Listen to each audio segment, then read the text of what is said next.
welcome to the Deep Dive. So you've shared a really interesting collection of YouTube transcripts with us. Yeah, quite a mix. Definitely. All focused on like the rhythm of daily life, right? Yeah. Morning routines, organization, hobbies, aspirations, even personal growth. Lots of stuff. Our mission today is, well, pretty straightforward. We want to pull out the key wisdom, the practical tips, those little aha moments that you can actually use. Without getting totally bogged down in the details. Exactly. Consider this your concentrated dose of insights, straight from the sources you gave us, aimed at helping you get maybe a bit more organized, motivated, and, fulfilled. Sounds good. And it's a rich set of perspectives we've got. It gives a real ground level view of how different people approach their days, their growth. Yeah. It's a great chance to kind of synthesize some effective, easily doable techniques that you could think about trying out. Okay, awesome. Let's jump right in then. Starting the day. The morning routine. One transcript lays out a pretty specific sequence. 6:30 a.m. wake up. Then hydration, making the bed, stretching a bit, quick shower, clothes already picked out, simple breakfast, then a brief phone check. What jumps out at you there? Well, it's the proactive nature of it. It's not rushed, is it? It's deliberate, designed to build momentum. Think about it. Hydration first thing. Well, that makes sense. Replenishes fluids. Making the bed, immediate win, feels good. Yeah, that little accomplishment. Exactly. And the clothes thing, having them pre-selected, that tackles what some people call decision fatigue. Ah, right. I've heard of that. Yeah, that mental drain from making too many small choices. It actually eats up brain power you need later for, bigger things. That makes total sense, like clearing the runway for the day ahead. Pretty much. And the source mentions feeling more organized, ready, focused, calm. I can see how that structure leads there. Plus, yeah, that bed-making win, it's like a positive nudge. Very doable, too. Totally. Seems easy enough to try. And if we kind of zoom out a bit, having any consistent morning routine gives you that bedrock of predictability. In what can be a pretty unpredictable day, yeah. Right. And that feeling of control, it can be a really significant buffer against stress, against anxiety. It's about starting your day on your terms, not just reacting. Okay. So staying on top of things during the day, organization. The transcripts bring up several strategies, especially for like college or uni, but honestly, they work anywhere. Oh, absolutely universal. We're talking planners, digital, paper, whatever works. Weekly planning for the big picture. Breaking down big assignments. Keeping your workspace tidy. That's a big one. Daily to-do lists, but prioritized. And using phone reminders. It sounds basic maybe, but it keeps coming up. Seems like a cornerstone. It really is. The core idea here is being proactive, right? Not reactive, with your responsibilities. Yeah. Weekly planning gives you that vital overview, helps you see deadlines coming, allocate time properly, breaking down big tasks. That's huge for avoiding overwhelm, makes progress feel real. Definitely. And a tidy workspace minimizes distractions, helps you find stuff fast, saves time, saves mental energy. It all adds up. And the results they talk about are pretty compelling. Better time management overall, less stress, always good hitting goals without feeling swamped. Sharper focus, too. Right. And just finding your notes when you need them. We've all been there, frantically searching. Haven't we just? And, this raises a point for you, listening. Think about how much time you might lose just to, disorganization, searching for things, stressing about deadlines. Putting even a couple of these habits in place could free up a surprising amount of time and mental space, let you focus on what really matters. Good point. Okay, let's switch gears slightly. More towards enjoyment, well-being, hobbies. Your sources mentioned a few. Reading different genres, getting creative, cooking, experimenting. And the cooking one sounds fun. Yeah. And walking in the park while listening to audiobooks or podcasts. Yeah. It paints this picture of someone really engaging with their downtime. What's cool is the variety and the different benefits. Reading relaxes, teaches, offers escape. Cooking is creative, sensory, rewarding. Right. And that walk plus audiobook combo, brilliant, integrates physical activity and mental stimulation. Super efficient way to look after mind and body. Totally. The sources stress the unwinding part, learning new skills with cooking, just the pure enjoyment. Even social connections through hobbies. Yeah, that's important too. And those park walks, great for clearing your head, staying active, always having something interesting to mull over. It really shows hobbies aren't just filler. They're like crucial for health and happiness. Precisely. They give you that essential balance against work or study demands, helps you recharge mentally, emotionally. Yeah. And hobbies can build your identity too, right? Let you express yourself outside of your main role. Good point. Okay, shifting again. Aspirations, drive, Hmm. dream jobs, motivation. One source talks about wanting to be a teacher, Ah, yes. driven by helping others learn, grow, wanting to inspire, encourage. And they acknowledge it takes patience, creativity, dedication.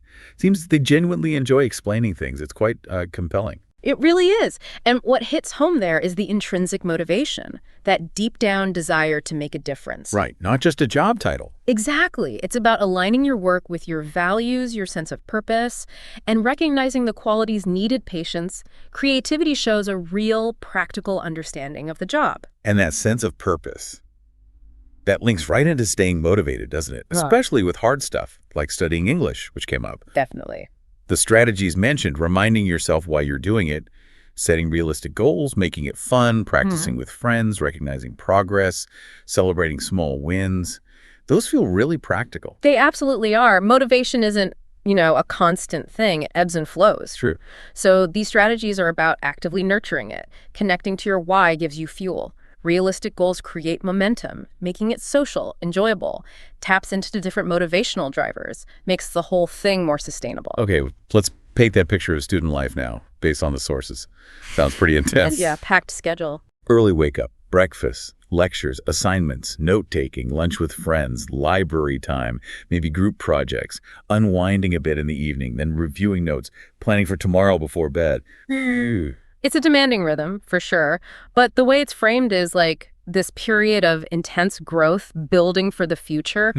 The structure of a student's day really highlights how vital it is to manage that time well. You've got to balance academics, social life, personal well-being. Yeah, it really hammers home how crucial those organization and time management skills we talked about earlier are, just to navigate that without burning out. Exactly. In that kind of environment, time management isn't just nice to have. It's fundamental for survival, really, for thriving. Which leads us perfectly into those practical time management techniques. Your sources spotlight several key ones. Again, daily to-do lists with priorities. Can't stress that enough. Setting time limits for tasks like time blocking, using a planner or a calendar, consciously not multitasking. Yeah, the multitasking myth. Right.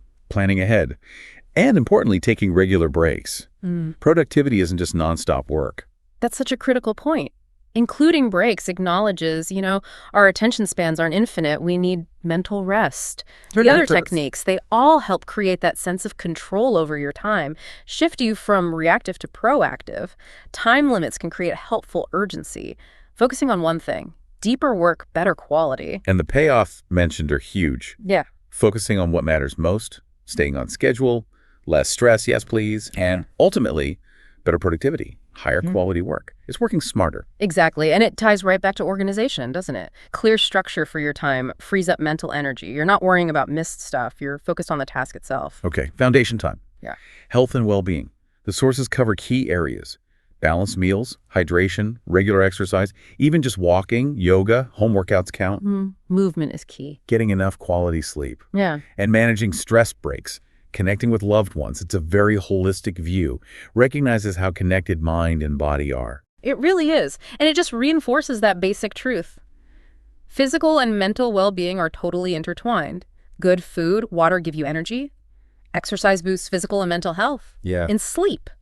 Absolutely crucial for thinking, emotions, everything, including stress management techniques, just underlines how important it is to proactively care for our mental side, too. And the outcome they describe, feeling strong, happy, ready for anything. That's a powerful reason to prioritize this stuff, isn't it? Absolutely. When you feel good physically and mentally, you're more resilient, more focused, better equipped to chase goals, enjoy life. It really is the bedrock. Now, the sources also get into vital interpersonal skills, starting with making good friends. Ah, yes. Important stuff. The advice, be friendly, approachable, show genuine interest, be a good listener, kindness, respect, avoid gossip, big one. Definitely. Support your friends, be trustworthy, reliable, make time for them, honesty, understanding.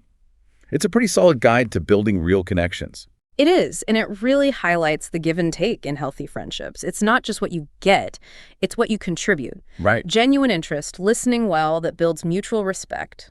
Trust and honesty, cornerstones of any strong bond that lasts. And, like the sources say, those meaningful friendships bring so much joy and crucial support, especially when things get tough. Having people in your corner makes a huge difference. Totally. Strong social connections are vital for well-being. Emotional support, belonging, shared experiences. They enrich life in so many ways. Building on that, good communication is spotlighted, not just speaking clearly, confidently, using simple language. Although that helps. Yeah, but also, maybe even more importantly, actively listening, being aware of your body language, and always being respectful, polite. It's way more than just the words. It is. It's fundamental for navigating interactions well. Active listening means you really get the other person's view. Clear, respectful talk avoids misunderstandings, builds positivity, and being aware of your nonverbals, how they land, another key layer. And the payoff is clear. Stronger relationships, fewer of those frustrating mix-ups from miscommunication. Sounds simple, but consciously working on it can really change how we connect. Precisely. It's about being present, thoughtful in how we interact, making sure our message is heard and understood, and that we truly understand others too. And finally, under interpersonal skills, kindness gets a strong mention. Simple acts, listening with empathy, helping out, patience, understanding. Even being kind to yourself. Yes, that too. It's framed as creating a positive vibe, bringing happiness to others and ourselves. What's powerful about kindness is that ripple effect, isn't it? Small acts can hugely impact someone's day. And often, as the sources suggest, that positivity circles back, creates a more supportive environment overall. And yeah, extending that same kindness, that understanding to ourselves, crucial for our own well-being, our resilience. It really highlights the deep impact of how we treat others and ourselves on our happiness and the world around us. Absolutely. Kindness is fundamental for positive relationships, for a community that thrives. Okay, let's shift now to cultivating a growth mindset. Your sources touch on this in lots of ways, like the benefits of reading are really played up. Yeah, quite a list. Relaxation, learning, expanding imagination, getting different perspectives, different cultures, improving language, reducing stress, life lessons, boosting concentration. Phew. It is comprehensive. It just shows the many ways reading fuels personal development. It's not passive. It's active engagement with ideas, stories, info, broadens horizons, deepens understanding. Then there's the theme of setting goals, both short-term wins and those bigger long-term ambitions. Always coming back to goals. Right. They give direction, help break down big stuff into steps, let you track progress, give that amazing feeling of accomplishment when you hit them. Seems foundational for growth. It's the roadmap, isn't it? Goals give clarity, purpose, a framework for effort. Breaking them down makes progress feel less scary, builds momentum, and that feeling of achievement fuels more motivation, builds confidence. Improving writing skills also comes up. Practical tips like reading good writing, practicing daily, planning first, using clear language, reviewing and editing. And getting feedback. Yes, seeking feedback too. It's a skill that clearly needs consistent, deliberate practice. Absolutely. Good writing is vital in so many areas, personally, professionally. These strategies show it's a thoughtful process, continuous learning, refining. And just the sheer joy of learning new skills is highlighted for all the benefits. Boosts confidence, capability, opens new doors, gives practical knowledge. Fosters that lifelong learning mindset. Exactly. Encourages goal setting, reframes mistakes as learning, not failure, keeps your mind active, engaged. It speaks to that basic human drive, doesn't it? To learn, to grow. Getting new skills expands what you can do, boosts self-esteem, helps you adapt, gives you a sense of agency, empowers you. Patience gets praised too. Helps stay calm, make better decisions, keep focus on long-term goals, improves relationships through understanding. Avoids regrets from impulse. Right, and it's seen as a kind of quiet inner strength. Easy to forget in our fast world. Indeed. Patience lets you take the long view, push through setbacks, find inner peace. It's knowing that meaningful things often take time, consistent effort. Not everything's instant. Gratitude gets its moment too. Helps focus on the positive, appreciate what you have, not just what you lack.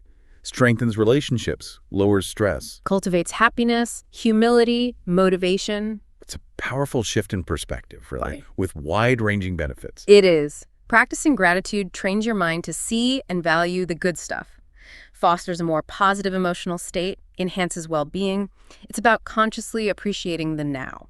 Developing good habits through small, consistent actions, starting easy, knowing consistency is the real key that's presented as just fundamental for achieving goals, improving life. Habits are like the invisible architecture of our days, right? Building positive ones through small, steady steps automates good behaviors, makes it easier to stay on track without just relying on willpower, which, let's face it, fails sometimes. Oh yeah. Self-discipline is emphasized too, for staying committed, managing time, avoiding procrastination, staying organized, ultimately achieving more. It's that inner drive. Self-discipline is the engine, really. Resisting instant gratification for long-term goals, staying focused, persistent despite distractions, challenges, taking conscious control of your actions. Building self-confidence comes up as well. It's presented as a journey. Focus on strengths, use positive self-talk, prepare well, set achievable goals, celebrate progress, surround yourself with supportive people. Confidence grows from self-awareness, positive self-regard, and actual experiences of success, right?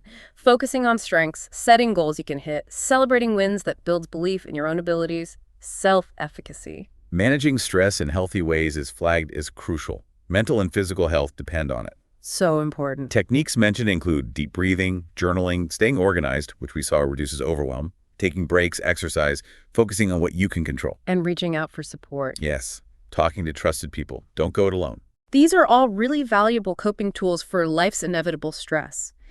They emphasize proactive self-care, healthy emotional outlets, and seeking social support. Essential stuff. The power of positivity gets highlighted. Actively focus on the good, be optimistic, find lessons even in bad stuff, hang with positive people, look for solutions, not problems, practice gratitude.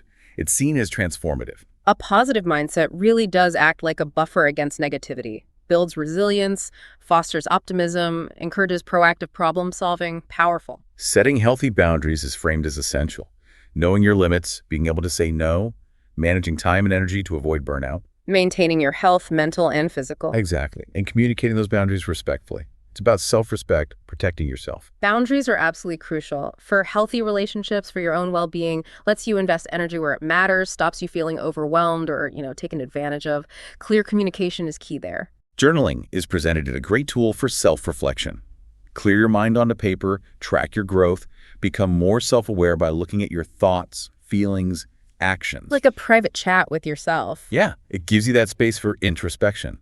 Process experiences, gain insights, track your development. Very useful. Staying motivated long-term is revisited. Strategies like keep goals clear, break them down, celebrate progress regularly, find positive influences, supportive communities, keep reminding yourself of your why. Motivation needs fuel, right? Purpose, momentum, positive reinforcement from wins, support from others that keeps it going. Overcoming procrastination, we all face it. Practical techniques offered. Smaller steps for overwhelming tasks, deadlines, removing distractions, the 5-minute rule just to start. That's a good one. Creating good workspace, having a clear plan, even rewarding yourself for getting stuff done.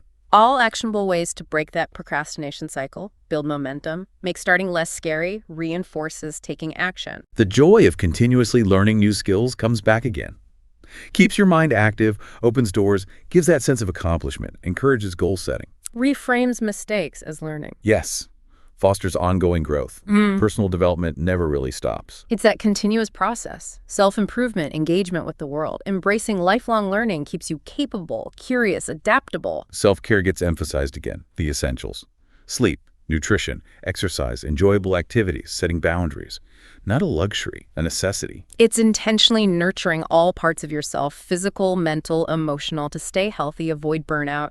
It's a proactive investment in your long-term well-being, your ability to function. Honesty is praised. Builds trust. Fosters self-respect, integrity. Encourages taking responsibility for mistakes. Promotes authenticity. Cornerstone stuff. Fundamental for trust, for relationships, for a clear conscience, aligning words and actions with values, integrity. Volunteering gets highlighted. Good for the community. Develops life skills. Meet people. Teamwork. Responsibility. Purpose. Empathy. Gives back, enriches your own life, too. Definitely. It's a powerful way to contribute while also growing yourself, broadening perspective, feeling connected. Helping others more generally is emphasized, too. The joy and purpose it brings, cultivating empathy, patience, strengthening relationships, community growth. Creates that positive cycle. Right. Giving and receiving. Deep fulfillment from making a difference. Acts of altruism benefit the helper, too, fostering meaning, connection, empathy. And finally, staying consistent. Underlined again. Small, repeated efforts over time. Realistic goals, routines, reminding yourself of the long game. Consistency really is the key for almost anything long-term. Yeah. Small, regular efforts kept up over time, they compound, produce significant results. Wow. Okay. That was genuinely a deep dive, a huge range of insights there. It really was. It's fascinating how all these different pieces from your sources kind of fit together, creates this like comprehensive guide for living life with more intention, more effectiveness. It is, and the theme that keeps popping up is how interconnected it all is. Morning routine helps organization, which cuts stress, which frees up time for hobbies, growth. That's all linked. It's a truly holistic approach to well-being that emerges. Absolutely. And for you listening, we really hope this exploration gave you some valuable knowledge, but maybe more importantly, some actual strategies you can think about using, maybe starting right away. Exactly. And here's maybe a final thought for you to chew on. We covered a lot of ground. Morning routines, growth mindset, relationships, skills, everything. Now, just take a sec. Identify maybe just one or two things from our chat that really resonated with you or that speak to a challenge you're facing right now. Yeah, don't try to do it all at once. Right. Avoid that overwhelm. Focus your energy on trying out just those one or two specific things. Experiment. You might be really surprised at the positive ripple effect that consistent small changes can have. So, what feels like the most relevant takeaway for you right now?